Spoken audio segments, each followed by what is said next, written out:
yes, we will be ready. So thanks everyone for joining us today. Today, as we all know, we have Steve Gebben joining us. He is the VP of Total Rewards at BJC Healthcare. And I hope you definitely took a look at his bio, because he is a very successful compensation professional that has been at some very large companies, and I know that we're going to learn quite a bit today from his presentation. He is speaking on compensation governance and why it is important. So Steve, I will actually just turn it over to you, and we would ask that, throughout the discussion, we certainly welcome comments, questions, and Steve's going to kind of pause throughout. So if for some reason you can't speak up, you can certainly put your questions in the chat and we'll read those aloud. So go ahead. Thanks so much. Thank you, Meredith. Appreciate it. And hello, everybody. I'm thrilled to be joining you today and sharing some insights that about compensation governance. And so should be hopefully a good discussion, and looking forward to some of the robust dialogue. So as I go through here, as Meredith said, I'm going to pause. I don't want to get through all of it and sort of have to back up. So I'll pause when I think might be a good stopping point. So. But I do want to share with you very quickly who is BJC Healthcare. And so you'll see here quickly our mission, and an important one for many who are in the healthcare space today in terms of improving the health and well-being of the people in the communities.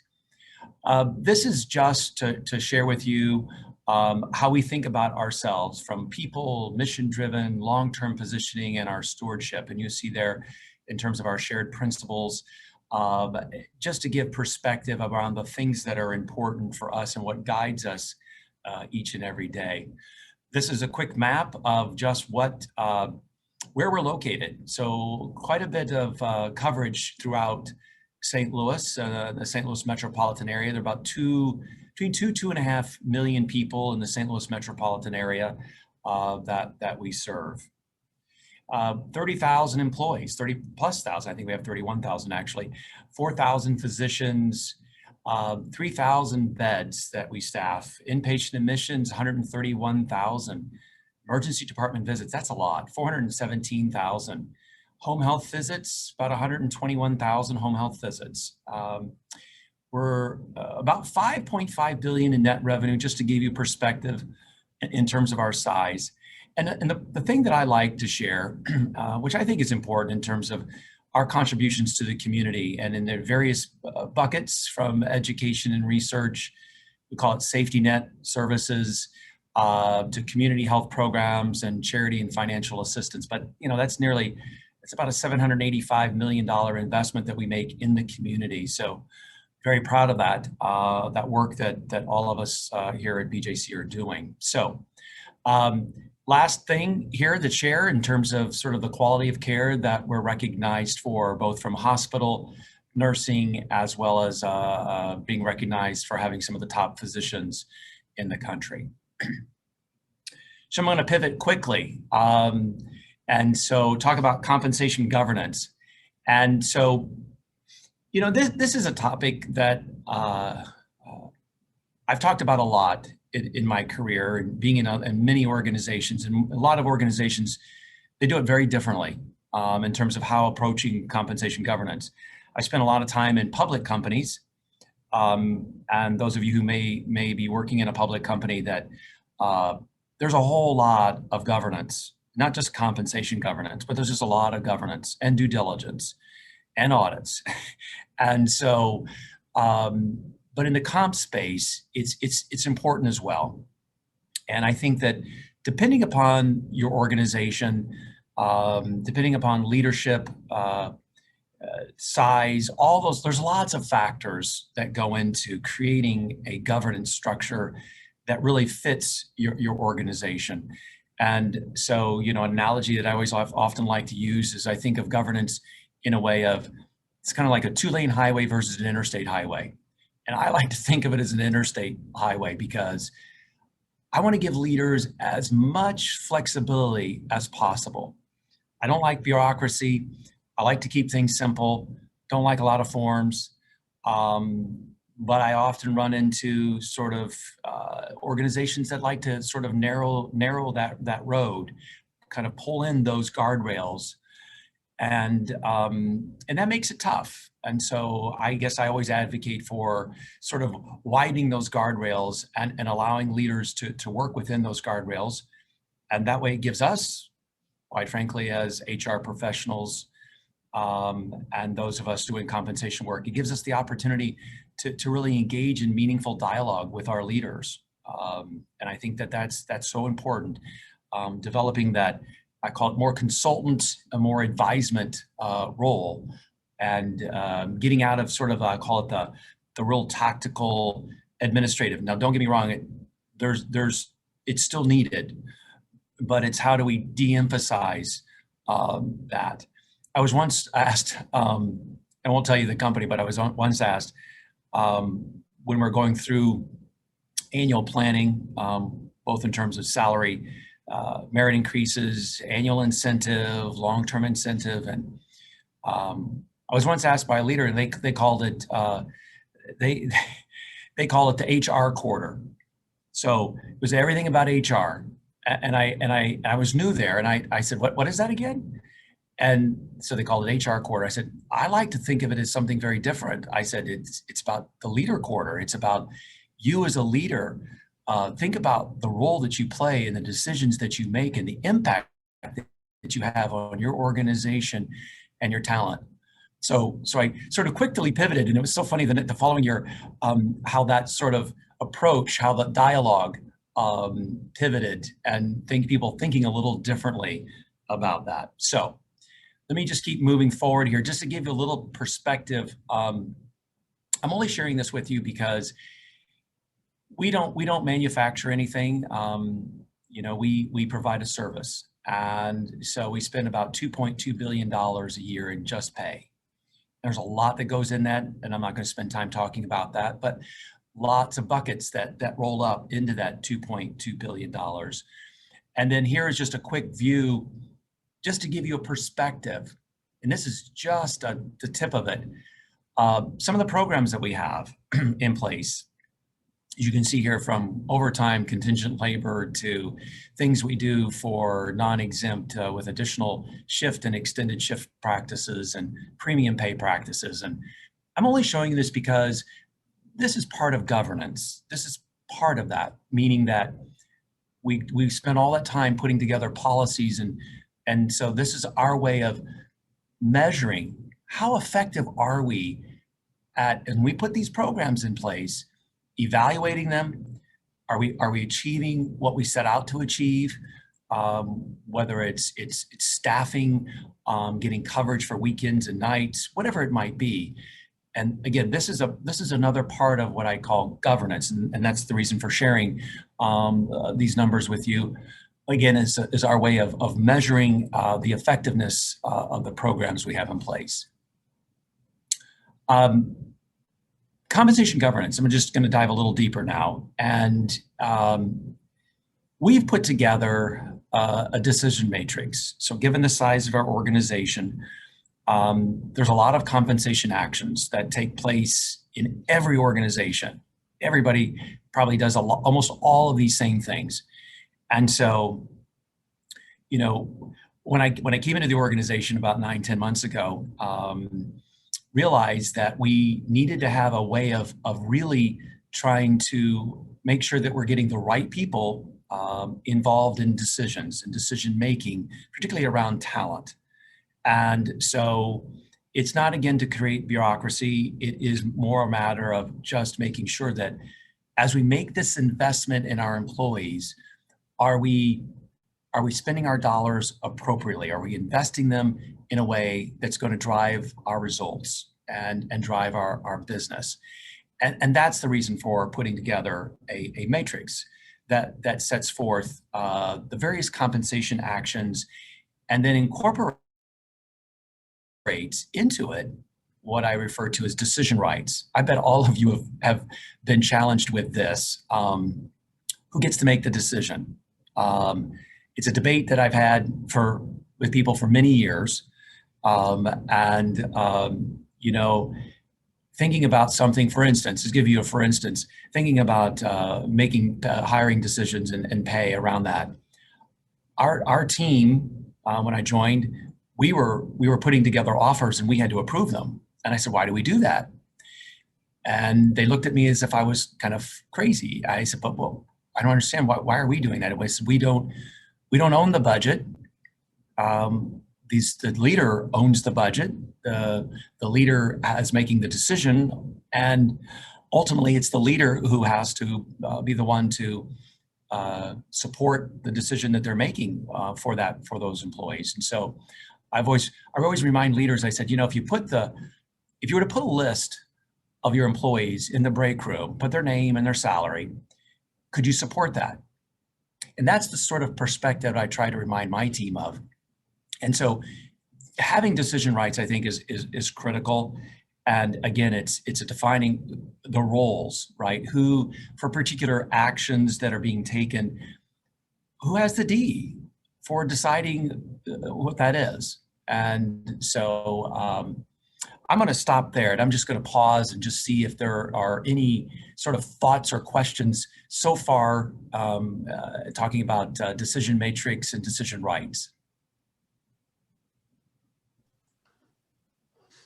Hey, Steve, I'll get it started. You know, I've been working with a lot of companies, and you know, some places I see the HR function does kind of control it. They're the ones that the management said, you figure out what everybody gets paid. And then there are some that the manager does it. And then the manager, you know, it's always easier to pay people more money, right? I mean, if you want to hire somebody, you give them a lot of money and it's an easy hire. But so, I mean, you know, where does that get resolved? And also, does anybody else have that issue?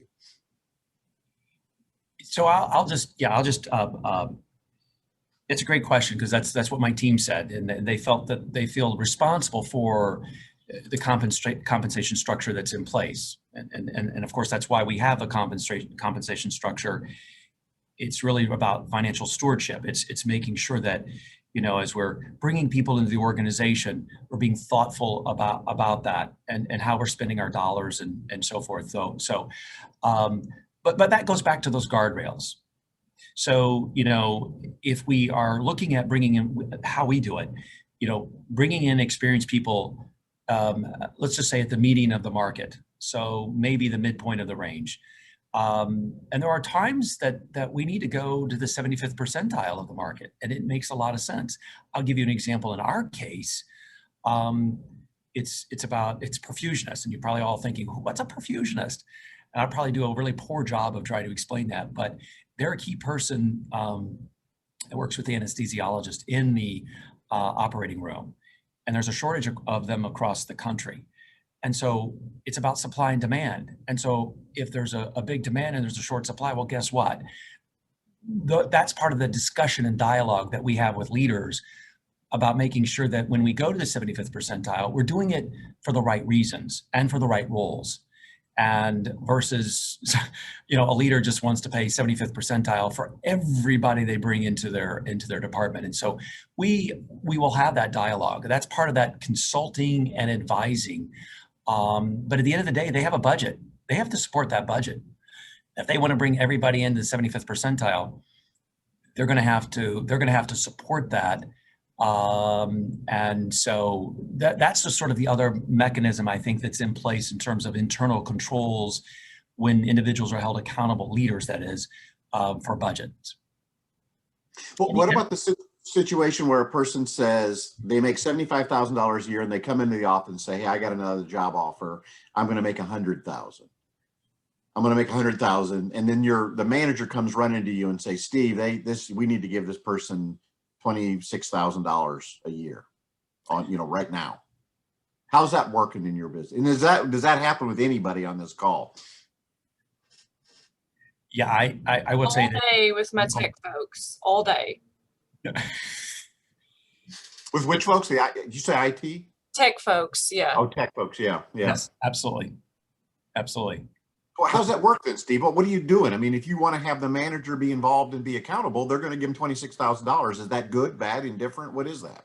Yeah, that's when we said, that's when we ask leaders to engage and let's have a conversation, and talk about that. Uh, by the way, before I get to that, I always feel like if that happens, then there's a couple of things that we're missing. That is one, the opportunity for leaders to understand their employees. Why is it that they're looking for other opportunities? Two, we miss the opportunity, and it's not just comp's responsibility, but it's also the leader's responsibility to sort of stay connected to the market and understanding what the market is, and we can help with that. But you can imagine that there are a lot of jobs in the organization. We can't always keep our finger on the pulse of every sort of job, but certainly those hot jobs. Now, whether or not this is one of those, I don't know. Let's assume that it's not. And so, in these situations, I'll just give you my personal opinion. If somebody wants to run and make, they're going from 75,000 to 100,000, my advice to that leader is, I wouldn't give them a counter offer. Let them go. Their head's already in a place that they're wanting to run off to another organization. If it's an individual contributor job, let's say, but if it's a multi-incumbent, that could be a problem. And that's where I sort of want to sort of separate sort of the answers to say one-offs are a little different than if you have 10 people doing that same job and all of a sudden you're saying, oh no, do we have an issue with keeping up with the market? And are we behind in the market? And so my answer actually might be a little different, particularly if that's top talent that's coming to you. But that's a hard one, Brad, because it's sort of multifaceted, and there's sort of all sorts of considerations that I would advise others to think about. Anybody else in the call? I mean, I would love to know what other people are dealing with when you have because I think, that's going to be happening for a while. Agreed. I think people are going to look at the work environment that you declare you're going to have going forward, and the churn is going to happen. And you're going to have people say, well, I'm going to go over here for either more money or more flexibility in my work. Is anybody dealing with that on this call? Hey, Brad, I think we are dealing with some of this a whole lot in our organization as well. And I also see this as an opportunity for leaders to also understand, like you said, to be educated, because it's almost like we are saving everybody. As soon as you go for an offer, we react.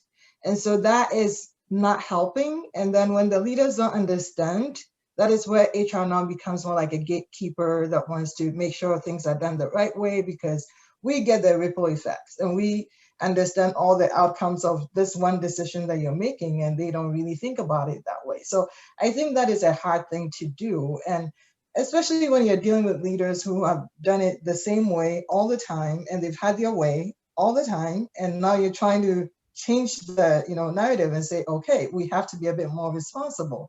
I'm curious to also find out what others are doing. Yeah. That's great. Do you find that people are blaming HR for this as an issue? People are going to quit, go get jobs, and HR won't let me keep them? Yes. We are always thrown under the bus. I just had a discussion this morning, and we have even international, we have others, like other things happening, and it's like HR is not letting us hire. But even when we look at the exit interviews that we are having, there are other issues that need to be dealt with, but compensation is like the big deal, and all the leaders' focus is on there. So it's very difficult to shift their mindset around looking at it holistically and not just in terms of comp. Tina, Tina, I think that's a great point. I have found, this is conversations I have with leaders all the time, and they like to quickly pivot to it being a comp problem when they're seeing higher rates of turnover. And we've done a lot of work in this space, and it's actually number 4 on our list in terms of why people leave our organization. And so the top 3, if I can recall them correctly, it's scheduling, it's the work environment, and it's leaders, it's management, supervisors, and then it's comp.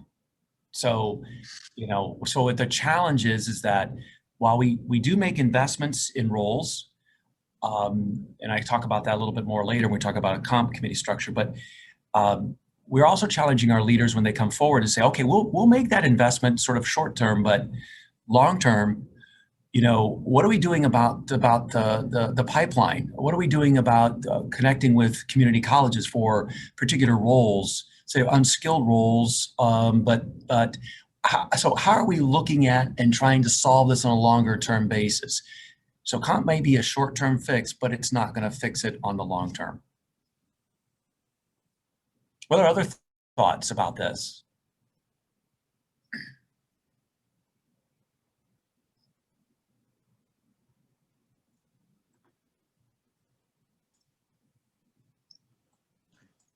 Your crickets. I know. Okay, well, I'll keep moving. I know there's a lot of questions out there, so I'll keep moving. So when we want to go back and talk about this, we'll be happy to do it. So, and then, so continuing this sort of process, I hope that some of you will appreciate this. For myself, having spent many years being in public companies, and many of them being Fortune 500 companies, and I like to approach things thinking like it's a business. It's always a sort of a business problem and coming up with a solution. But what I have found, at least in the last 10 months here at BJC, is that we don't always approach that from a business perspective. The last thing on their mind is understanding cost. And so we'd get these requests, and I started asking these questions, and I get this blank stare. It's like, what are you talking about? And my questions were really more around outcomes and thinking of it as some business perspective. And by the way, that's not always been a muscle necessarily that within healthcare. One thing I should mention is that early in my career, I spent about 8 years in healthcare. And so that's not a muscle that they're used to exercising. And so it's an opportunity for us to teach. And that's what this is about. They used to write a narrative. So that used to be sort of this summary that they put together was more about words. And I said, well, okay, but I need more facts. So give me more information so that we can arrive at a solution that's actually going to solve the problem long term. And so again, you'll see there as purposes, it really is to streamline. And I told you earlier in this conversation that I'm not a big fan of forms, but I'm also not a big fan of 2 and 3 page narratives that some of our folks like to write around sort of justifying why they need something.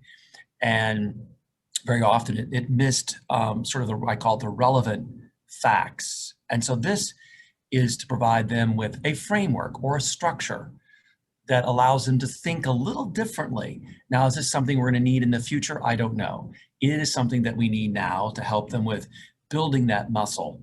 But again, it's about data-driven decisions. That's what we're trying to reinforce with our leaders, is let's think about this from a business perspective, and then let's make decisions based on data.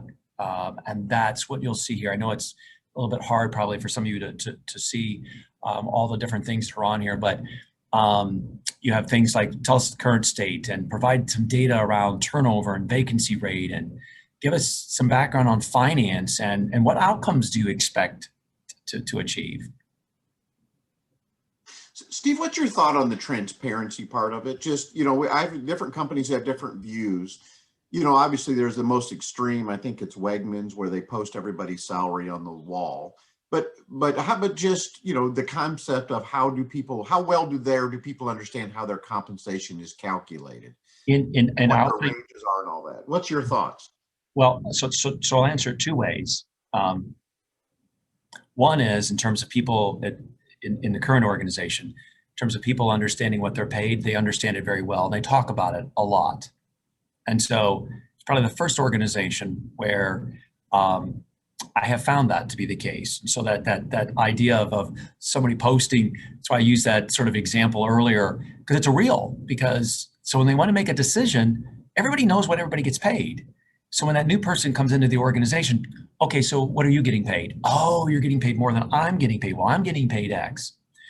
So that is a real challenge for us, particularly bringing new talent into the organization. And so the need for us to clearly maintain our competitiveness in the marketplace. The other part about transparency, I have always been a strong advocate for transparency. I think it takes the mystery out of, from my experience, it just takes the mystery out of it for employees. And I think if any of you go down the path of implementing a career framework, which I've done a couple of times in the past, it's all about transparency. It's all about transparency in terms of what's required of me for doing this particular job. What will I get paid for doing this job? And so, you know, in sharing ranges, we're not there yet. So that's the other part that I want to share, is that every culture is different. You have to bring leaders along to help them understand the importance of transparency. I don't know if any of you have incentive plans, and if you do, that's a perfect opportunity to share transparency, or to be more transparent. I've been in organizations where they were not transparent, didn't have a scorecard, but we changed that, and even gave them a tool to actually throughout the year to calculate what their incentive would be before the end of the year. And sometimes we have, my finance colleagues can be a roadblock, particularly if you're in a public company, in sharing too much financial information. But I'm just giving you another example in terms of pay transparency, and where I think, you know, being more transparent really benefits the organization and moves the organization forward in a really positive way. But I'd love to hear what other people have to think, what other people have to say about, or think about transparency. I love transparency, and I've been struggling a lot with especially these smaller clients that I have. They really don't want to share that information, but the employees end up talking anyway, and it ends up in a bad light getting out. So, I mean, I think it definitely is better to come from the company. But for some reason, there's some roadblocks for some leaders to do so. Think about the story. You're right. You can, as an organization, you can control the narrative. You can tell the story, and you take away that sort of that whole black box and becoming very transparent. But again, you can control the narrative. Without the transparency, it's hard to control the narrative. It's hard to have the dialogue, and you're always in a position of sort of justifying sort of why you do things. And so that's not a great position to be in. And so sort of that defensive posture. What are other thoughts on that?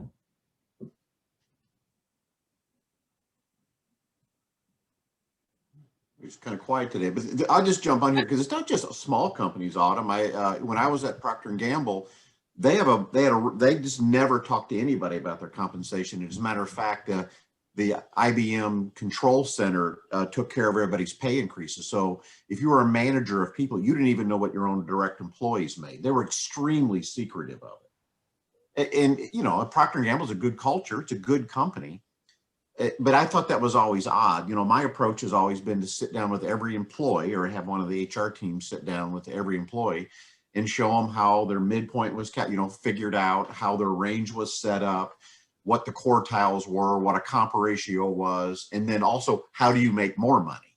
And also share what the philosophy is. And a lot of the work that Autumn and I do, and Andrea, I see Andrea's on here, is to, help companies develop and clarify their comp philosophy. But there are a lot of companies who choose to hold that as a very secret process between HR comp and the employee versus anybody else, even their leaders. So I just would love to know what other companies are doing, because it's not just small companies, it's big companies as well.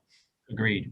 Yeah, and I was just going to say, I think transparency is so key, but it is one thing that a lot of companies struggle with. We're one of those. We certainly share quite a bit with leaders and managers, but it's been a difficult task to get upper management to realize the importance of the frontline employee needs to know that too, right?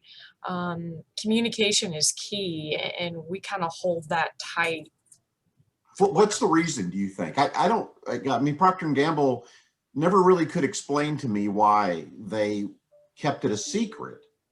But what reasons do you have that they don't want to share it? Is it because why? I can't get that answer either, so I wish I could tell you, because then I probably could solve the problem. Don't you think that's interesting? I just wonder, like, because I see all these great names on here. I just would love to know what is your company's perspective on sharing information?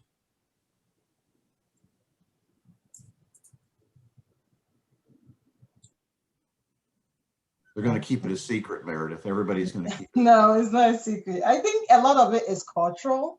And I think a lot of the organizations, this is how they've done it. They haven't been open about it. But I have seen that even not just full transparency, but some type of transparency always helps to breed the trust, because managers are not really trustful of what we do when they don't even know how we do this and what we are looking at, and some of these things that we normally do it all the time. So we think it's easy for people to understand. So I think for most of the companies I've worked with, I think it's more cultural than there's a really special reason. And a lot of them are open, because in this current environment, there's really no secrecy. If you want to be secret, even the site.coms and the pay scales are still putting out information out there, so that people still go around digging for salary information.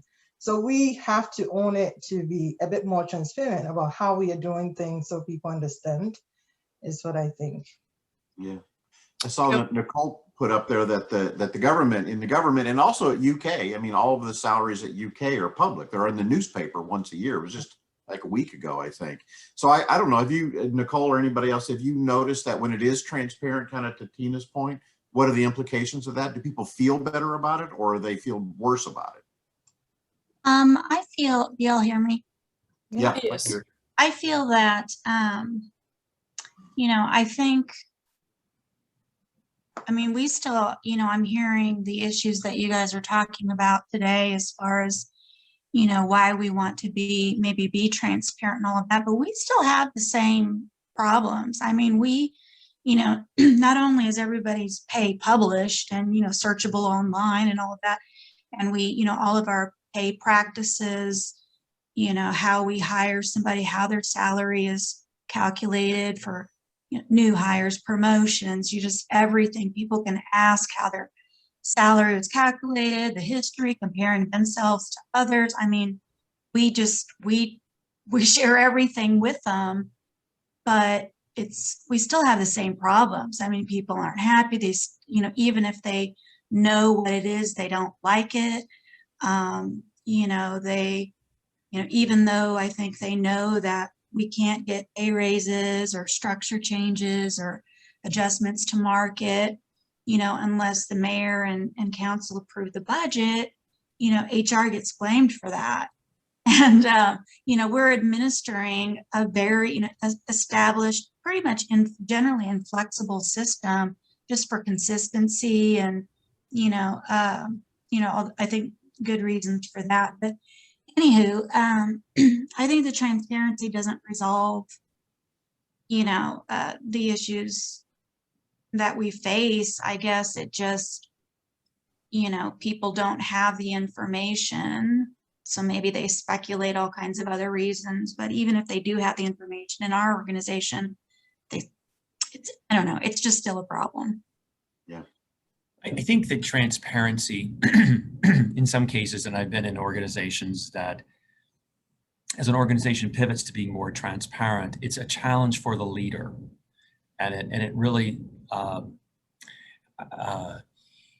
what it does is it exposes leaders, I'm just going to say it, bad leaders oftentimes, and they'd rather keep things sort of secret, and because it makes them uncomfortable in having these conversations with employees. The more that they know, you empower employees, and that sometimes that's a scary thing for some of our supervisors and managers. And so there's that aspect.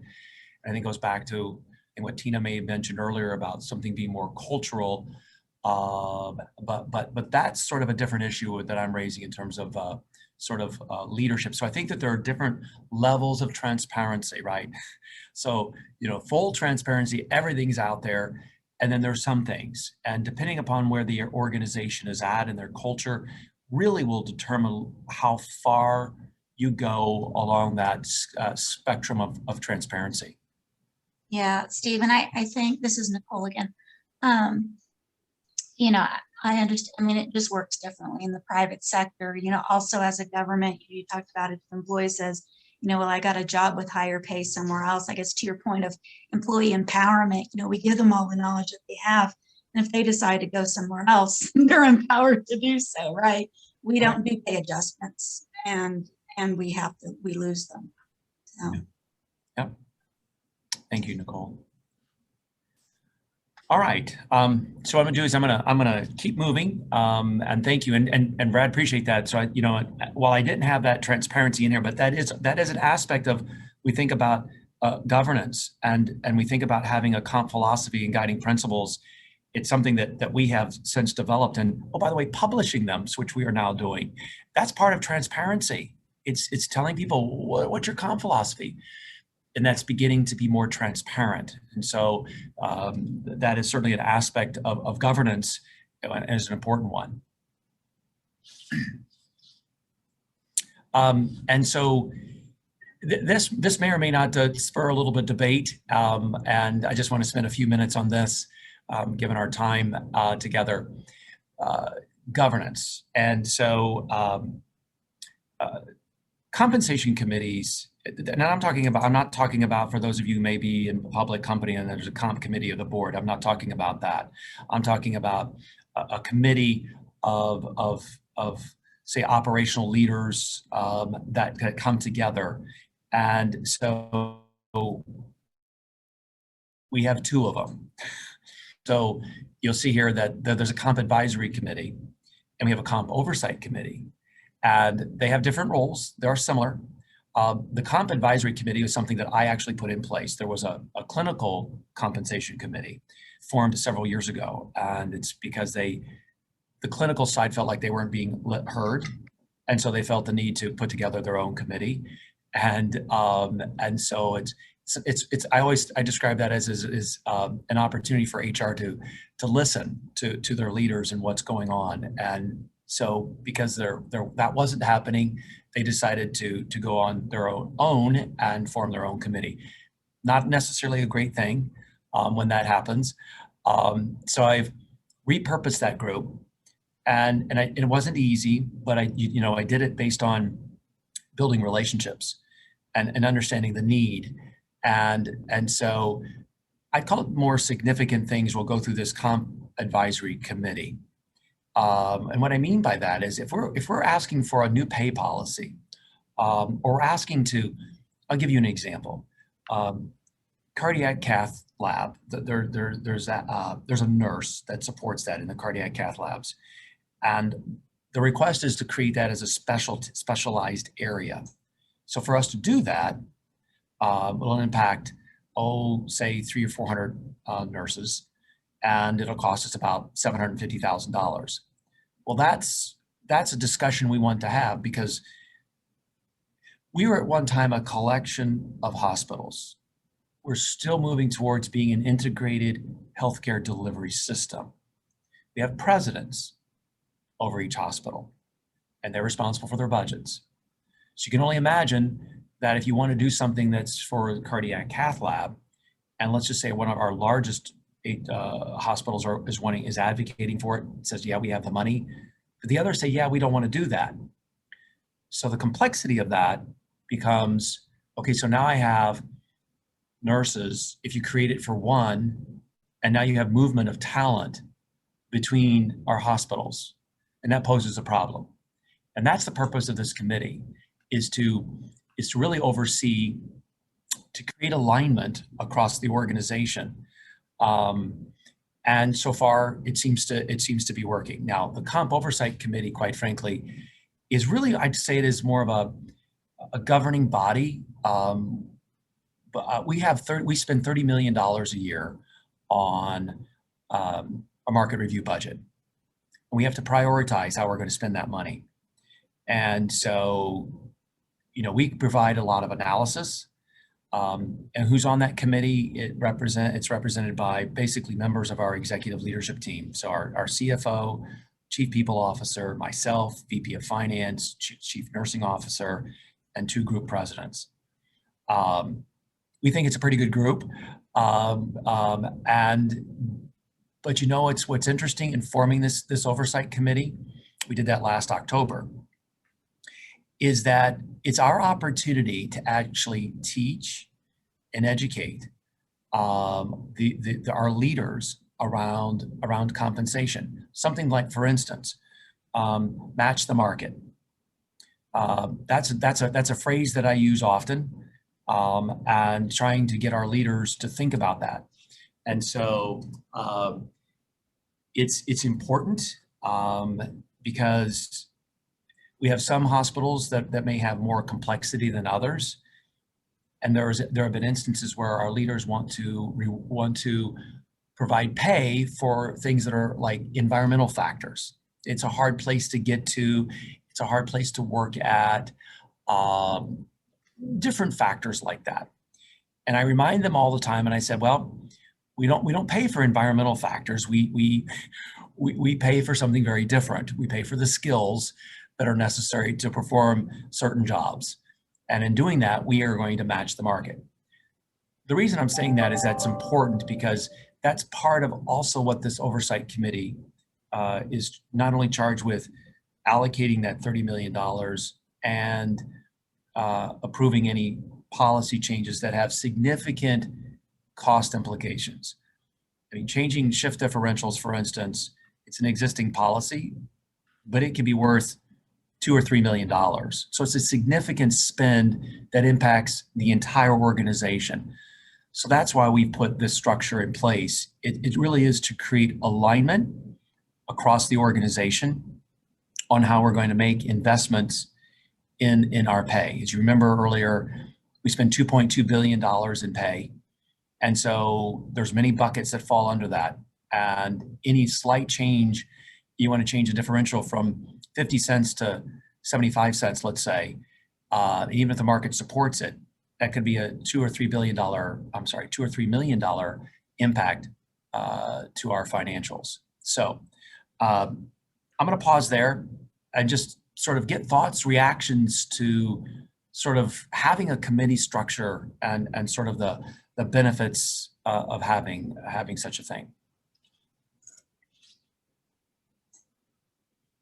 I would love to know, does somebody already have a committee? This is a great discussion. Steve and I talk about this often, right? Does anybody on this call already have a group of line leaders who sit and go over all the compensation beliefs, philosophies, and administration rules?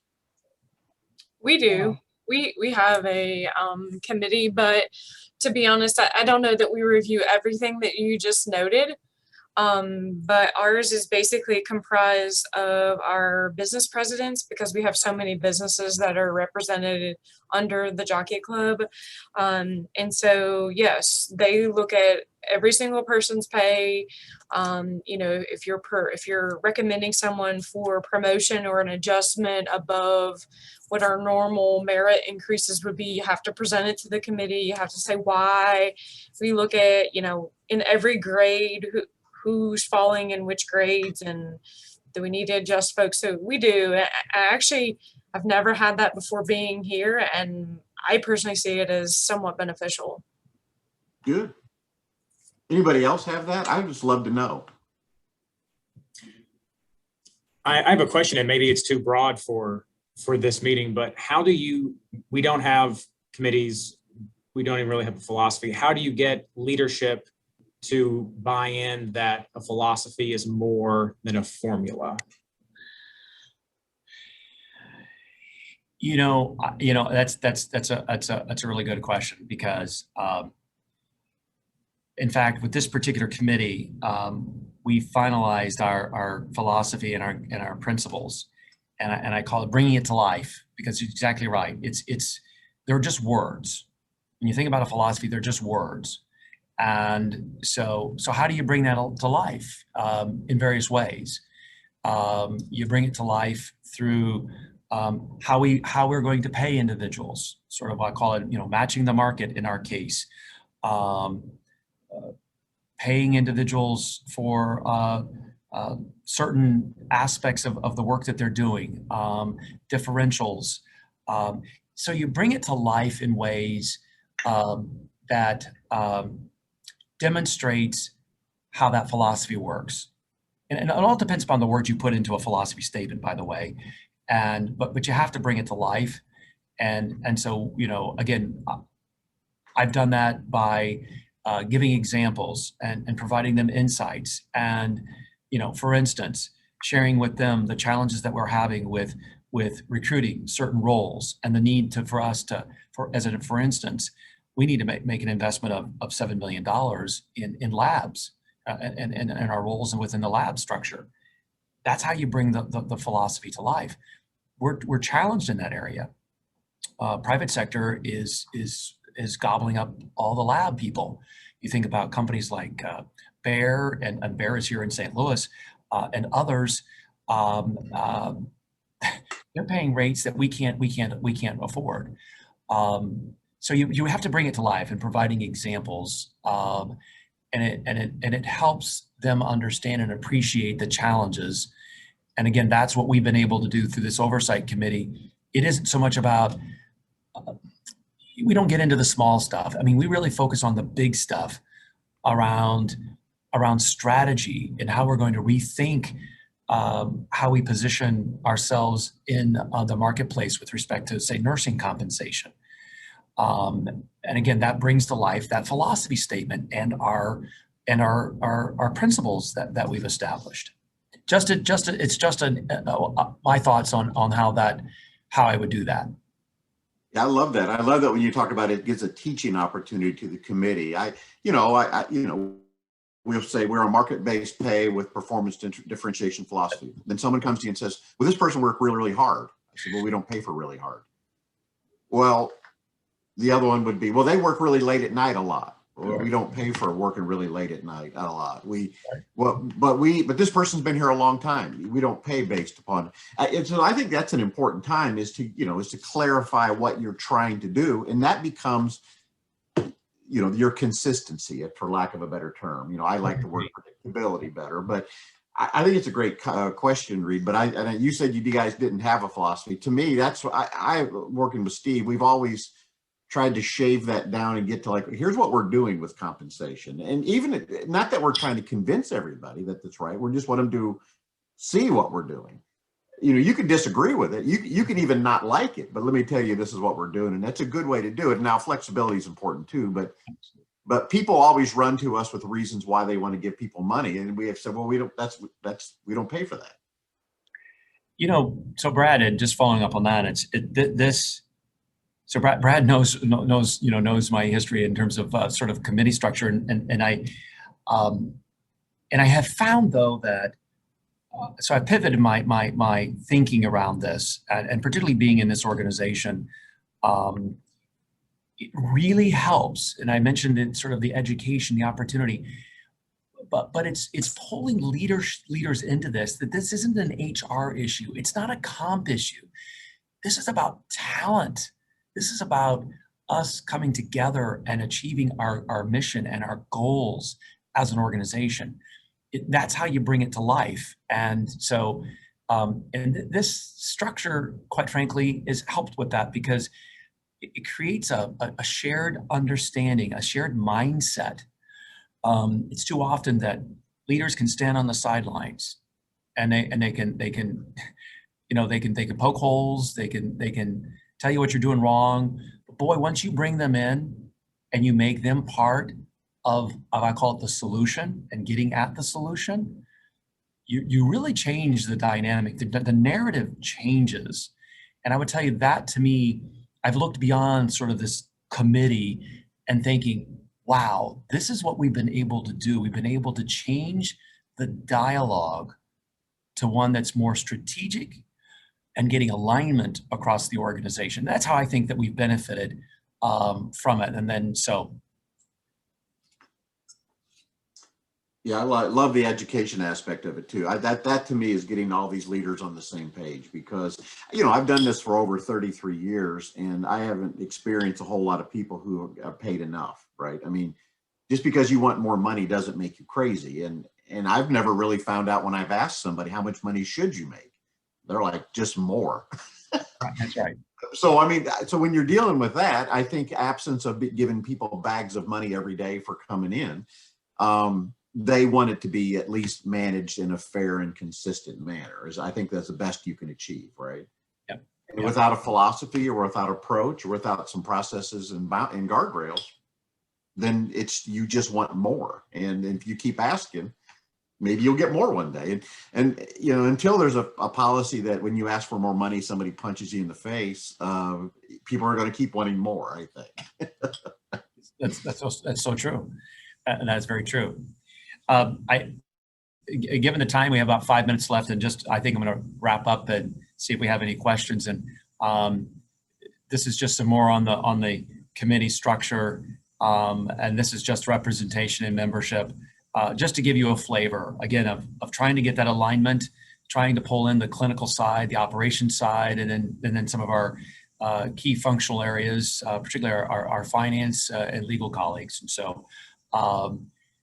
So that's always important. And then, if you happen to go this route, a charter, I think is wonderful, because it sets the expectations for what's the purpose and what are we trying to achieve. So with that, I am going to stop sharing and see if, what sort of questions do we have just in the last few minutes with respect to anything about the governance or anything that we've talked about in the discussion.